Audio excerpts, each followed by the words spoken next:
So, now, leaving the lot again after having to change memory cards, this is a 2017 Ford Escape, which is the third generation Ford Escape, and so it puts out about 245 horsepower and about 275 foot-pounds of torque. It's all-wheel drive, and it's a 2-liter with the Ecoboost, which Ford is very big on all their Ecoboost stuff right now, and I don't blame them because they've kind of cornered the market on turbocharged rigs.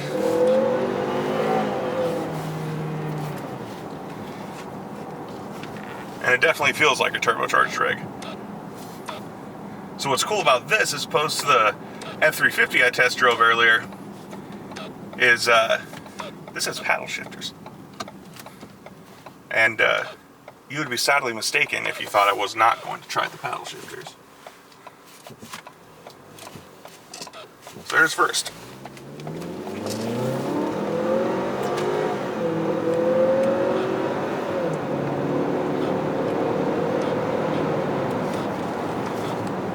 Not exactly what I would call a grocery getter, but it's a grocery getter that feels like a race car. Ford first came up with the idea for the Escapes back in 2000. That was the first generation. They ran from about 2000 to 2004, and they were just these boxy, ungodly, horrible looking things that no one ever wanted to drive. I mean, why would you? They were an SUV that wanted to someday grow up to be an SUV. The first ones were horrible. They were front-wheel drive. They played it off like they were supposed to be an all-terrain vehicle, and they really weren't. Now, fast forward 17 years, we have this nice, and this is the SE. This is not even the top-of-the-line model. I've still got every single control at my fingertips. I've got all my volume controls. I've got Bluetooth controls. I've got cruise control.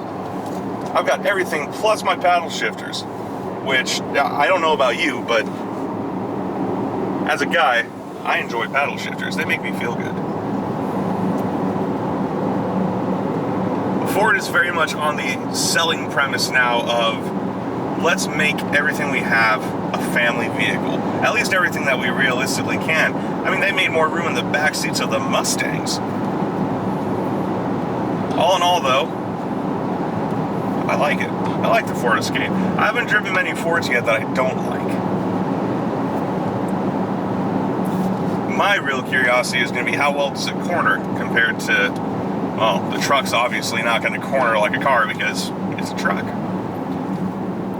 These, however, have a bit more tuned suspension.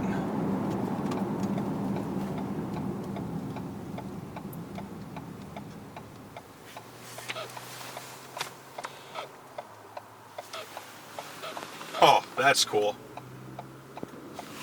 So that's the auto stop, auto start technology that I was actually just talking to Gage about, who's the guy who's filming currently, and I cannot see out of that window. Every time you stop, every time you come to a complete stop, the engine shuts itself off in an attempt to save fuel, which makes no sense because I'm wasting fuel right now.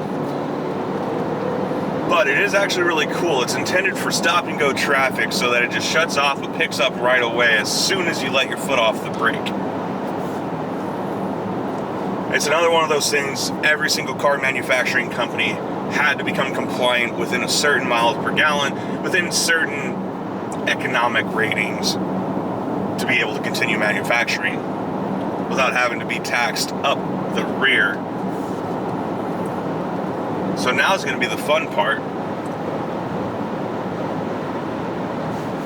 where I'm still going to take it nice and easy because this is a brand new car that had 11 miles on it when I started driving it.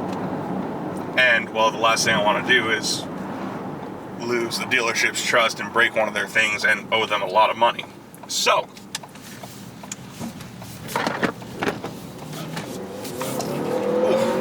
good off the line.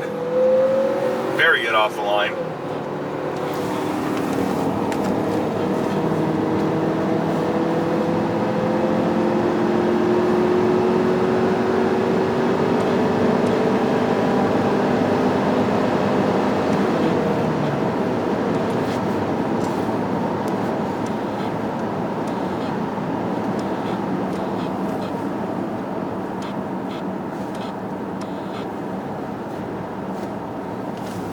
is only to get stuck behind the mini truck hauling wood.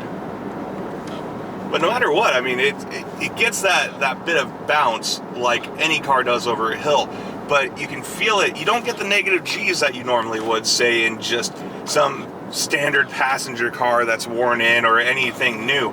For example, my Dodge Avenger, when it was brand new, I could still feel every single bump of the road. This, again, Ford has done just miraculous things with their suspension across all their vehicles. This is a nice and smooth ride.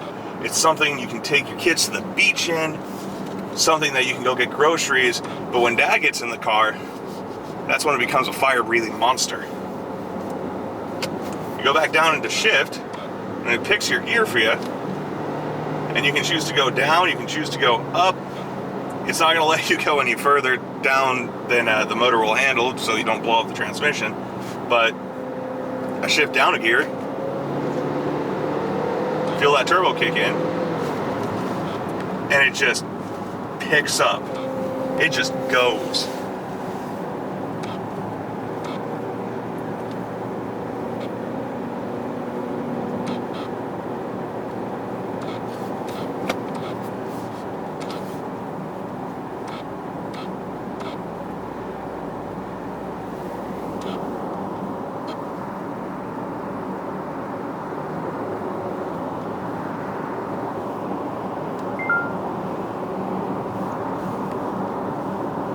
It's got a beep beep, and I'm not sure from what.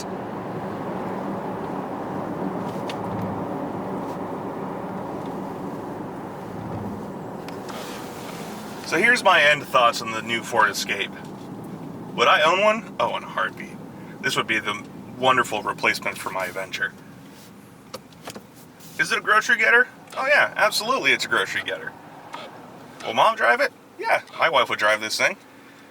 But when I drive it, I can't disable traction control, but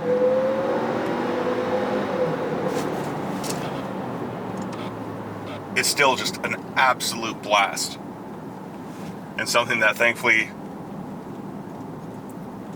I can't break all that easily.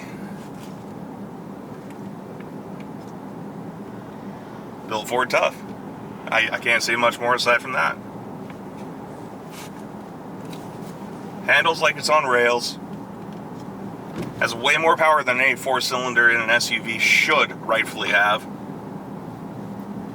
And you know, it's not just the horsepower that the motor's putting out, it's not just the torque, it's the fact that it's got the all-wheel drive system under it that just lets it's strange. The weight transfer doesn't feel like a normal rig. It doesn't feel like a normal SUV. It feels a lot more like a car, and not just any car. It feels like one of my circle track cars going around the road. It feels like something that was built specifically to go fast. Even though it's this little mom and dad mobile. Hey, let's go take the kids to the park. Let's just go 5 miles down the road, and that's all we ever do. I will say, though, the start-stop technology is kind of freaking me out, because every single time I stop, I think that I've killed the car somehow.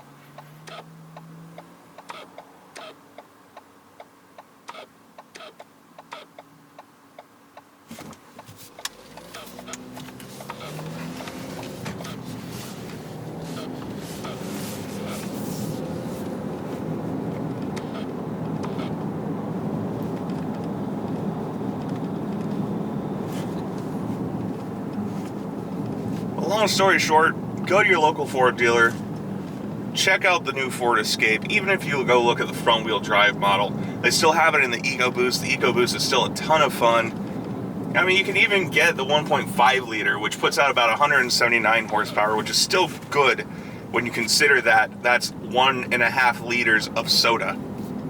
That's all. Think about that.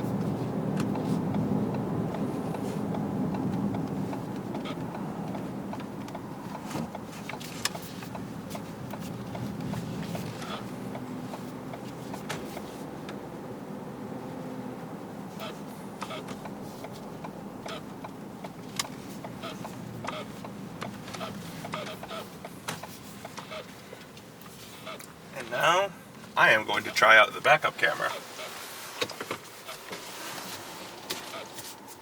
They have entirely changed all the sonar detection, all the backup camera assembly. I didn't show it on the video that I made of the Ford, but they have cameras on just about every single corner of that thing.